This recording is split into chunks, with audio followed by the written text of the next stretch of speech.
Thank you all for being here.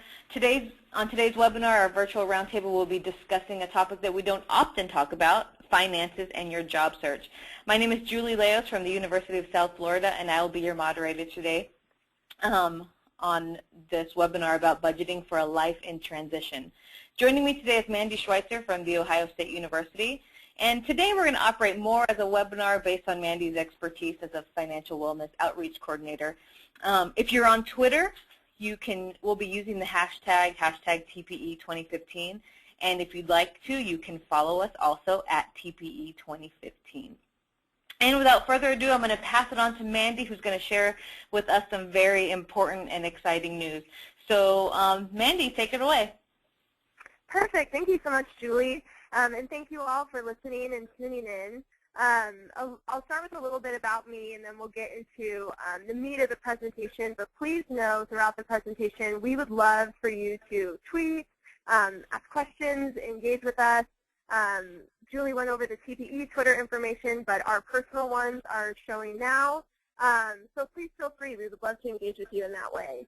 So a little bit about myself. So I am the Financial Wellness Outreach Coordinator at The Ohio State University. And essentially that means I work in the Wellness Center. So I work with colleagues that work with physical wellness, emotional, spiritual, you name it. But financial is part of it. And that's what really drew me to the position, is that financial wellness affects all areas of your life. And so for me, I get to see how that intersects with our students and see how we can empower them with financial literacy and capability. How I kind of got here is I did my undergraduate and graduate degree at Texas A&M University. My undergraduate degree was in business, and then my graduate degree was in student affairs administration and higher education. And so I really feel that what I'm doing now is the perfect combination of both of those. So that's a little bit about myself. Additionally, I went to TPE back in the day, and that is how I got my first professional position. So I have been through the process. I think TPE is amazing, an incredible opportunity, and this is about being prepared financially so that the financial worries don't have to be at the top of the list, and you can focus on other things like your interview skills and your resume. So here we go. So financial wellness, why does it even matter? So I touched on it a little bit, but it's interconnected with all dimensions of your well-being. Tom Rath and Jim Harder, who are also known for their work with StrengthsFinder, they describe financial wellness in their book, Well-Being, the 5 Essential Elements, which is a great book that I would highly recommend. But they describe it as managing what you have in a way that allows you to do what you want to do when you want to do it. So that's what it is. Financial wellness isn't about being rich or having a lot of income. It's about having a plan, feeling secure in that plan, and sticking to it. And I have found that financial literacy and capability is incredibly empowering. And so I want you all to feel empowered after this webinar to rock TPE. So the first thing we want to talk about is saving. So saving is hard. It is really difficult to save money for tomorrow when today you've got some expenses. So whether it's cash in an envelope, a separate savings account, or even, the old school piggy bank, I promise you saving is worth your while. So my challenge for you is TPE, so we're about 14 weeks away. Until that time, I did the math for you, really difficult math, but if you save about $7 every week until TPE, you're going to have about $100 for yourself. And so if you do that, like literally put it in an envelope, set it aside, and then you have that $100 for the unexpected things that come up. Maybe you weren't planning to check a bag, but maybe you have to. Maybe your bag is over 50 pounds and you have a little extra fees. And then also you'll be in New Orleans, and so you want to have some money to spend while you're there as well. So start today, $7 a week. Doesn't seem like that much right now, but it's worth it.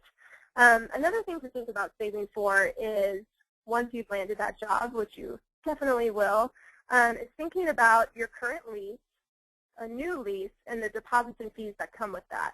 So there may be a time when you're transitioning where you still have your current lease, but you need to also have the new lease, and there might be an overlap, there might be a security deposit you have to pay, and there are a lot of moving costs associated. So you need to be thinking about that now so you can be saving for that when the time comes. Some jobs will provide moving expenses, which is really great, but sometimes you won't, or sometimes they won't. And so moving expenses are when you are moving for a new position. Oftentimes, your employer may offer or you may negotiate for them to pay for that move, so the cost associated with the move. So whether it's your U-Haul or the miles you use in gas, but you can't count on that because not everybody does. So I don't say that to let that stress you out, but just to have it in mind so you can plan accordingly during that busy search process. That can get expensive if you haven't been mindful and intentional the entire time with your finances. Okay, next we're going to talk about booking early. So this applies to a lot of different things, but many of you might not be local in New Orleans and you may have to travel to TPE. So there are a few things that you'll want to do as soon as possible if you have not already done them. The first one is register for TPE. So the early bird price for a full-time graduate student is $89 if you register for TPE before January 10th. So that date is coming quickly, and it's one that's easy to forget. But forgetting that would cost you because the longer you wait, the higher that registration price is going to get, and it could get to even $129. So the difference there, it may seem small, but little things add up. One thing to note is if you are already a NASPA member, your TPE cost is $50 less. So by being a NASPA member, you get that discount there, but then you're also a member of NASPA, which is a really great professional development opportunity. Which I highly recommend, sticking around for the NASPA conference after TPE. That will help you there. And then NASPA memberships for graduate students are much cheaper than for full-time professionals. So I would say take advantage of that now, get that NASPA membership, and then it'll also give you a discount on TPE, which then turns around and gives you a discount for the NASPA conference itself. So that's the first thing that I would start to book right away. The next thing is your hotel. So where you stay during TPE, you'll get a lot of different opinions on it. And this is just my personal opinion. This is not fact. This is not what everyone should do. But for me, when I went, it was really helpful for me to be very close to where the interviews were. In my case, it was actually in the hotel that I was staying in. And for me, this was incredibly helpful. However, it was more expensive. So that's where you have to weigh the cost and the benefit. What myself and my TPE roommates did is we stayed in the TPE hotel for TPE. And then we moved to a location that was further away and less expensive once NASPA started. While the move wasn't the most convenient thing in the world, we did save some money that during NASPA we were a little bit further away. But with hotels, you're going to want to book as soon as possible. You'll either want to book it early or share a room with someone that has already booked it for you. I highly recommend sharing a room. You do need to be intentional in who you are sharing a room with. And that, and this could be a whole nother webinar, but if you're all on the same page about, how you're going to interact during the process, but sharing a room helps split the cost. TPE has blocked rooms. However, blocked rooms tend to book up quickly, and those are where the cheapest rates are. NASPA actually has a little article on their website about do's and don'ts for booking your hotel. So I recommend looking at that, checking your resources, and getting booked as soon as possible. And then the last thing is your transportation. So if you are flying, the earlier that you can buy your plane ticket, the better. There are articles saying when is the sweet spot to buy a ticket. You've probably heard a lot of things. They say that between 104 and 54 days is the prime booking window. However, it said that with the exception is if you're going to a popular place during a popular time. And let's face it, New Orleans is a popular place to go, and it's during a lot of folks' spring break time. So they say do it ahead of the prime booking window. So I would do it as soon as possible. One thing is that, and I'm not promoting other airlines over the other, but Southwest Airlines has a feature that if you book your flight with Southwest Airlines and you check later and you see that your same flight is for a lower price, you can change to the lower price and then they'll credit your account with the difference. So then you can use that money towards a Southwest flight at a later time. And they will do this literally up to the day before. So if the flights work out that way, what I would do is I'd go onto southwest.com, book my flight, and then be checking maybe once a week to see if the flight prices have changed, and then you can switch that, and then they'll give you the money for the difference for the next time you're traveling, which is an incredible feature that I've used many, many times.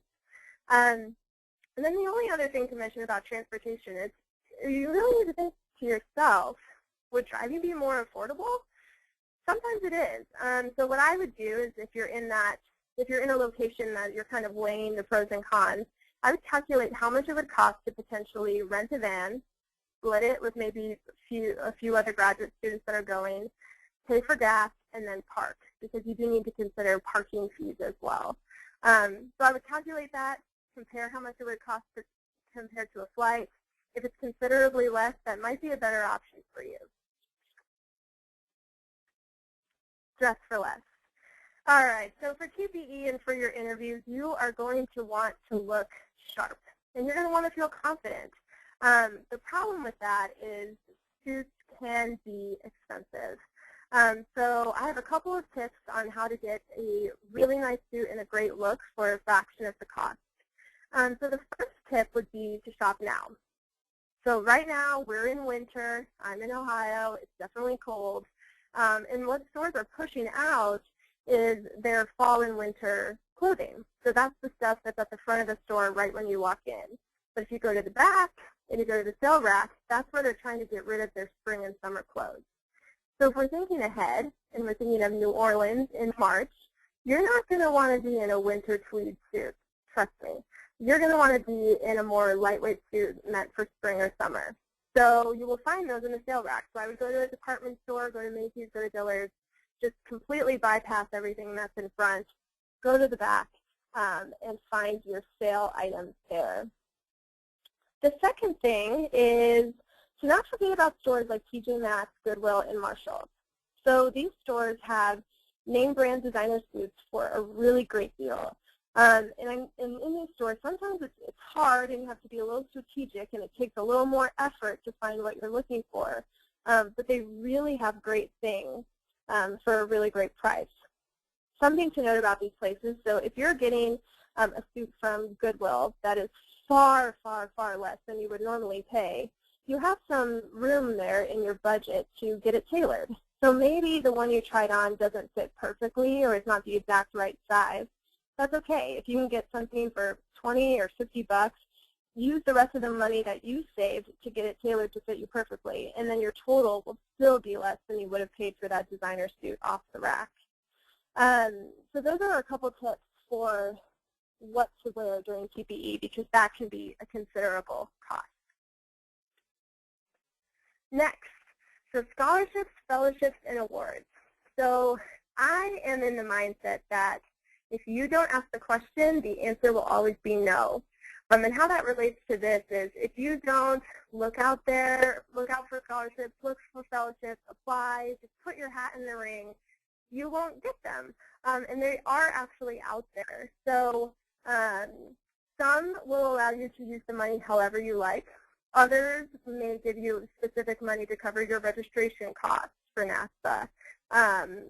And might be used towards specific things, but it's absolutely worth it to apply. I really feel there is no downside. Plus, applying for these is a really professional or wonderful professional development experience. So some offerings I have seen in the past are the Jim Radigan Fellowship. So this is something that I was actually the recipient of when I was in graduate school. And it was a fantastic experience. It involved making a video of yourself talking about a higher education issue. So really easy to do. And then I got some scholarship money for that. There's the Golden Key Scholarship, and then specific knowledge communities. The alcohol and other drugs knowledge community, I believe, or at least in the past, they had a specific grant or scholarship for graduate students who are interested in going into that particular line of work. So there are those, and then also think about your department. So your department as a whole has money to cover professional development costs for folks. Like I said, what does it hurt to apply?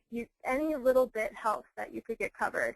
Even if it's just getting your NASPA membership covered, every little bit helps.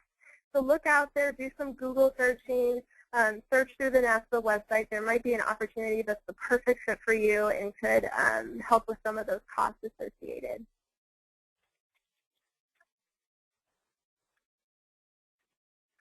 Okay, next I want you to relive your childhood. And so what I mean by that is a couple of things. I hope you remember peanut butter and jelly sandwiches. Now, I'm partial to peanut butter and jelly, but hey, if, you know, bologna sandwiches was your favorite thing or just grilled cheese, there you go. But whatever it is, think about it and use it. So here's what I mean. When I went to TPE, my roommates and I, right when we got to the location, we first stopped at, I believe it was like a Walmart or just a supermarket that was nearby, and we picked up sandwich materials. So we picked up some bread, peanut butter, jelly to share, and then what we would do is in the mornings we would make sandwiches, and then we would take it down to TPE, and in between interviews, that's what we would eat for lunch. Same thing, we also bought some snacks, granola bars, things like that. And with this, we saved a considerable amount of money because in the convention center, they are going to have food there, of course, food options, but it's going to be really expensive. Hotels and convention centers have the ability to upcharge what they're serving. And if you are buying their sandwich at lunch every day, it's going to add up. So just bring your own, share with your roommates, and don't forget to buy a Ziploc bag so you can take it down with you and you can be mobile with it and you don't have to always go back up to your room.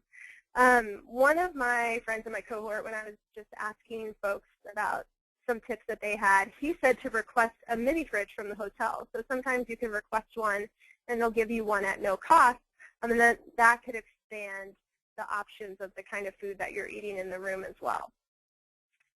The other childhood lesson that I'd like you to relive is sharing. So we were always told sharing is caring, and it still exists today. So brainstorm about some things that you may be purchasing that you could get in bulk that you may not need all of, and that you could split the cost with a fellow graduate student. So for example, something you will most likely be looking to purchase is resume paper.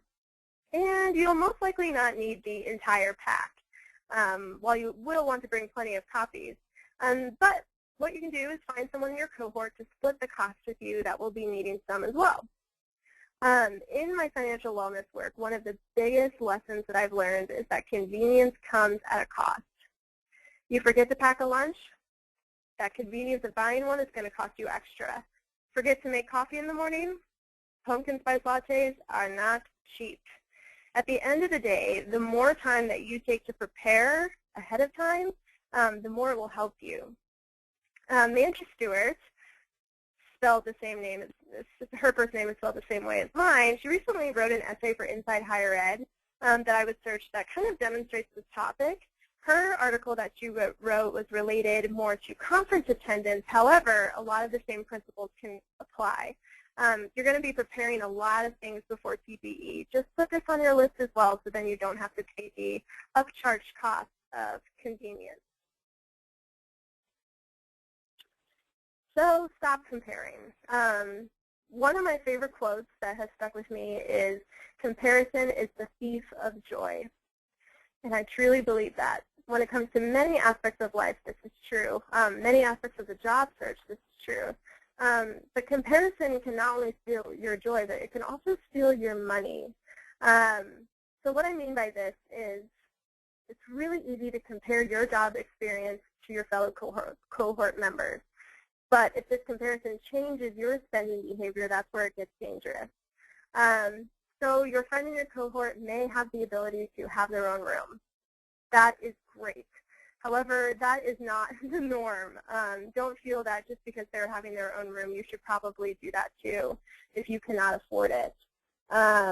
Maybe another friend has this fantastic designer suit. Again, wonderful, but like we talked about earlier, you can still have that professional look for a fraction of the cost. Here's something that's going to happen. At TPE, everyone's going to want to go out to dinner at the end of the day or go out and kind of experience New Orleans. And while I would definitely recommend doing that some, you need to be sure that you are not doing it too much and you're not spending just because you're around everyone else. If you need to bring your little sandwich to a restaurant, don't be embarrassed. Just do it. LearnVest has an article about this financially dangerous problem. So it turns out, not that surprising, but 78% of millennials, like us, feel the pressure to spend as much as their peers spend. And this pressure manifests itself into making poor financial decisions just to avoid potential social awkwardness. So when it comes to the job search, stick to your budget and your financial plan. Stop comparing. Who cares if you feel a little bit awkward? You won't feel awkward later when you still have that money in your bank account. You can do this. All right, so what we were talking about before was very much leading up to TPE. So you've gone to TPE, you've conquered it, you've done an amazing job, you now have an offer for an on-campus interview. This is something that you need to think about financially as well. First tip is to only accept on campuses you're actually considering. People will give this tip for many reasons, but financially, going to on-campus interviews, even if they are covering the majority of it, can still be at a cost to you in some ways. So only accept on campuses where you could see yourself working there. If not, it's a waste of your time, it's a waste of your money, and most importantly, it's a waste of your energy because they can be kind of exhausting. So a couple questions to ask before you accept an on-campus interview. So what are the terms of the on-campus interview? And who's paying for what, and then under what conditions? I promise you, if you ask these questions, they won't, rescind their offer and say, you know what, we don't want to interview you anymore because you asked about this. It's important to ask and be aware because schools do it differently. So you may have an on-campus interview offer where they will pay for your flight, your hotel, your meals while you're there. You're covered, no catch. But schools lately are also being a little bit creative with this.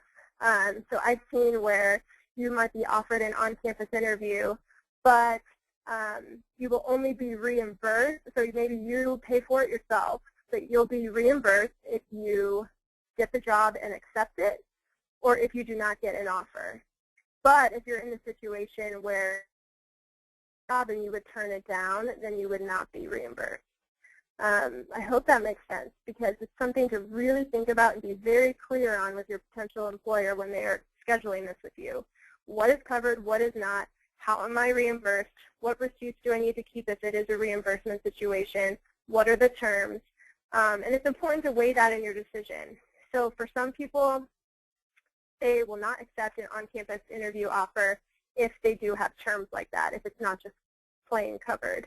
But some people, it might be their dream job, and they're willing to take that risk for it. You just need to figure out what works for you, what you can handle in your budget, so especially if it's a reimbursement situation, what you can pay for ahead of time and afford until you do get reimbursed. All things to think about. Other logistics of the on-campus interview is to bring your own food again. So bring out that PB&J stuff. Again, you're probably sick of them by now, but hey, bring the PB&J, pack a sandwich, pack snacks, because you will not most likely be reimbursed for the food you're buying in the airport.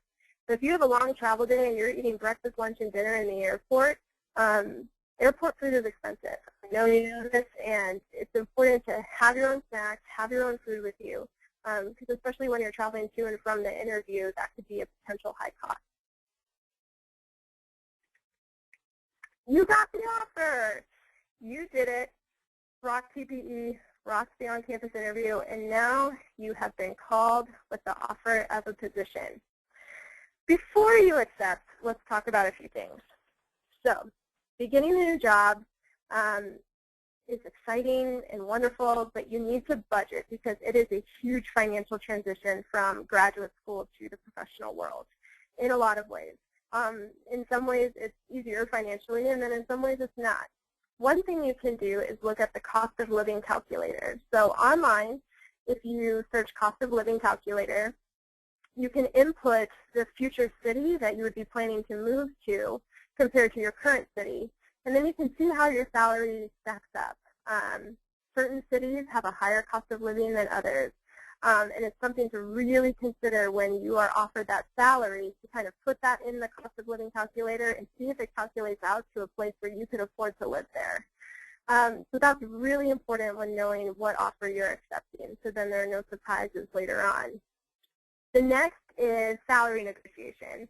I don't know if you've been told this, but I would highly recommend that you negotiate, or at least attempt. For me, in my first professional position, I was too scared to really negotiate. I think I just negotiated my start date, but I was too afraid to negotiate about that salary. But don't be. When they make that offer to you, that's because they want you on the team. And they know that you're worth something. So you need to know that you're worth something too. And how you can demonstrate that is negotiate. So either through researching through the cost of living calculator, or just kind of making your own budget adjustments, you can realize what salary do you think would be best for you at this point for this position and would be reasonable. So think about that and ask for it. The worst they can say is no, or counter with a different amount. It doesn't make you look greedy. It doesn't make them wish they didn't offer it to you. It's just part of the process. So don't be afraid to do that. Something else you can negotiate is what I touched on earlier, moving expenses. So maybe they weren't able to give you the salary that you wanted to negotiate to, but maybe they can provide you with some moving expenses. So moving expenses are sometimes a little bit easier to negotiate because it's a one-time cost. Versus your salary, which is spread out over a while and would cost them more in the long run. So ask about that. Ask about anything you want to. You don't want to be left at the end of the day with an offer accepted that you don't feel good about, and you just wish you could go back and do something differently, because that is your one chance. And someone once told me, when someone makes a job offer to you, that is the point where they probably will love you the most ever. So take advantage of that time. Show your worth, and don't be afraid to ask for more, especially if you need it. Before we open it up to final thoughts or any questions, I wanted to talk to you about this tool called Mint. So Mint.com is a website, but it's also additionally a phone app as well that you can download, and it's an online tool for your finances. I personally use it. We recommend it in our office to every student that we meet with, and we have found it to be quite beneficial. So with Mint.com, you can do a multitude of things. It can track your spending. So for a month, it can track your spending. It can tell you what percentage of your money you spend on groceries, what percentage you spend on clothes, what percentage you spend on coffee. It can get that specific. But you can also use it to budget. So you connect your credit cards to it, or your debit cards, or your cash. And by the way, it is completely secure and completely free. So they use the same type of online security that mobile banking does. So it's secure, you can trust to put your information in it, and it's also completely free to use. So you connect it to your account, which is very easy, and then it'll track your spending, and then it can also budget for you. So you can set certain amounts. So you can say, I'm spending this amount on food, but I only want to spend this amount now. So you can put that amount in Mint, and then as you're getting close to the amount you budgeted, it'll send you an email, or it'll send you a text reminder that, hey, you're getting close to your budget, you should be careful, you're getting close, and it'll tell you once you hit it and once you've gone over as well. So it's that accountability for you, and it does all the work on your behalf. You can even put in a savings goal. So if you do want to do that $7 a week until TPE, it can help you with the savings goals, again, with the reminders and the tracking. And it just takes a lot of the work off your shoulders. Also, if you have student loans from undergrad or graduate school, you can put them in as well, and it'll track those for you with the interest. One thing to note about student loans is you need to think about that when you're looking at your salary as well. So what are your monthly payments on your student loans? Take those out of your monthly income that you're going to get, and then see if you can still afford to live there. Because student loan payments are very important to prioritize, or if you have any consumer debt from credit cards, that's important to prioritize as well. So make sure you're taking out those amounts first in your budget. Okay, so that is the information that I wanted to cover, and I wanted to make sure to leave time if there were any particular questions from participants. So I'll open that time up now. Thank you, Mandy, so much. I think that we had somebody live tweeting, Nikisa Straker from DePaul University, and I think that she had a hard time keeping up because you had so many amazing things to share with our participants today. So thank you, Mandy. Oh yeah, absolutely. So it doesn't look like we have any questions, but maybe as I wrap up here, some will come through. But just wanted to, again, thank you, Mandy, for sharing. And this is really important. Nobody wants to start any position being more in debt than we have to be. So just so everybody knows who's listening, we are recording this webinar, and so if for some reason you feel like you still have questions or you missed something or you want to hear what Mandy said again, you can. It will be on our website, on the TPE website, as soon as we finish here today. And also, sometime this week we will have a blog to kind of follow up with this webinar to share some of the things that Mandy has already shared with us today. Please feel free to share this with your peers. This is information that everybody should know and everybody should read about, and so we hope that you will share that.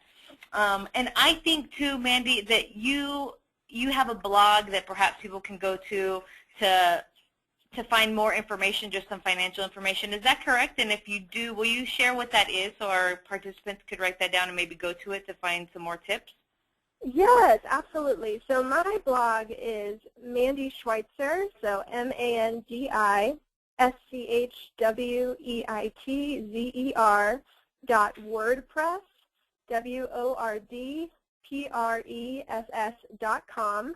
I have some posts about TPE in particular, and then I will also be doing some future posts. I was just at a conference, the Women's Leadership Institute, and I'll have some interviews from there talking about financial wellness from some of those high-level leadership positions and, you know, what they wish they might have done in their first position. So look out for that. Excellent. All right, good. And I think we have some questions that came through. Do you want to get to those? I can read them. Absolutely. Okay, so do you know of any websites that perhaps have a list of scholarships or fellowships or any of the awards that you were talking about? So the ones that I mentioned, I just found on the NASPA website. So just by searching around a bit, I don't know if there is one page where they're all in one spot. But if you just do a Google search, navigate around a little bit, but the NASPA website is where I found those in particular that I mentioned. Great. How about another question is, what are some books or other materials that you recommend that young professionals invest in? And I have one if you want to think about it. Yeah, you go first. Okay, so a book that I always recommend for somebody starting a new position is the book called The First 90 Days, and I believe the author is Michael Watson or Watkins, but it's one of those. But it's called The First 90 Days, and the reason why I always recommend that people buy this is because transitions are really hard, whether it's moving to a new place or it's, you know, figuring out how to manage finances. All of those things are, and how you transition will always be a predictor of how well you do in that role for the most part. And so that book lays out some pretty important tips on how to make a transition pretty well, and it's written for people perhaps that are in top positions, but some of the tips are really helpful for anybody in any position. So I would recommend that. Wonderful. That sounds great. What I would recommend is, I mentioned this book at the beginning of the presentation, but Tom Rath and Jim Harder's Well-Being, the 5 Essential Elements. It has some great tips, and it has some very interesting, I don't know if anyone's science-minded, but some psychological studies on the impact of wellness. So when you're making a transition, wellness is so important to remember. And this book even includes a code where you can take a well-being assessment on the 5 elements that they describe in the book. And you'll kind of see where you're at, and it gives you some tips on how to increase your wellness.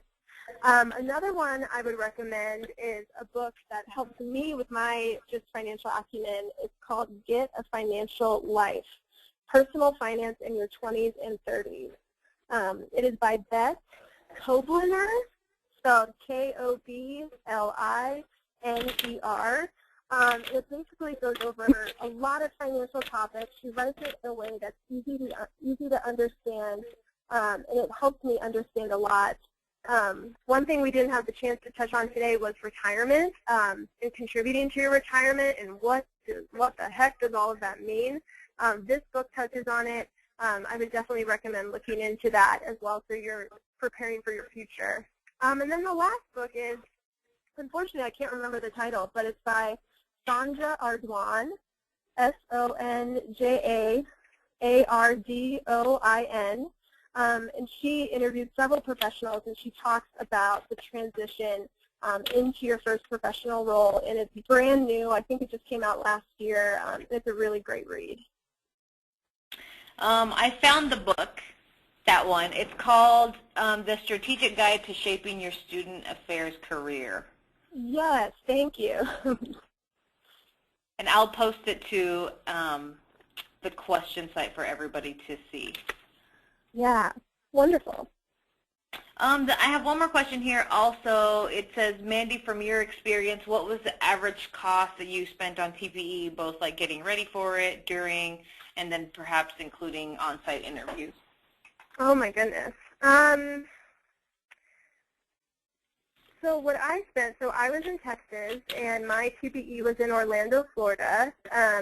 So again, it differs for people dependent on your distance to the location. So for me, that was a few $100s there for my flight.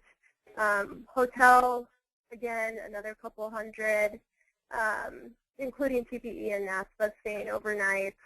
Unfortunately, I don't have the exact amounts that I spent, but hotel and flight were by far the largest cost. I remember, so my birthday is March 15th. Not important for you all to know, but that fell around the time of TPE, so I made sure that if anyone wanted to give me a birthday present, they could contribute towards my job search fund. Thank you. Let me see. I think we're at the end of the questions. Is there? Oh, they said thank you. Is there anything else you wanted to add, Mandy, or do you think that covers it? Well, the last thing I would add is absolutely feel free. And the person that asked about my particular, how much I spent myself on TPE, if you want to email me, I could definitely look into that, and I want to give you an exact amount. But anyone can email me, tweet at me, any questions about this or anything financially related whatsoever, or if you just need some encouragement with your job search. I am so excited for you all to start on this journey. TPE, I had a blast. Don't let it stress you out too much. It is just fun to meet people from all over the country, and just make sure to support each other in this, and just, really take advantage of this incredible opportunity. Good luck to you all. Thank you so much. I want to echo that. Good luck to everybody who's watching, and those that you will forward this to. We'll see you in New Orleans, and if you need anything from us, our email and our Twitter is on the screen right now. Have a great day. Enjoy your week, and happy holidays.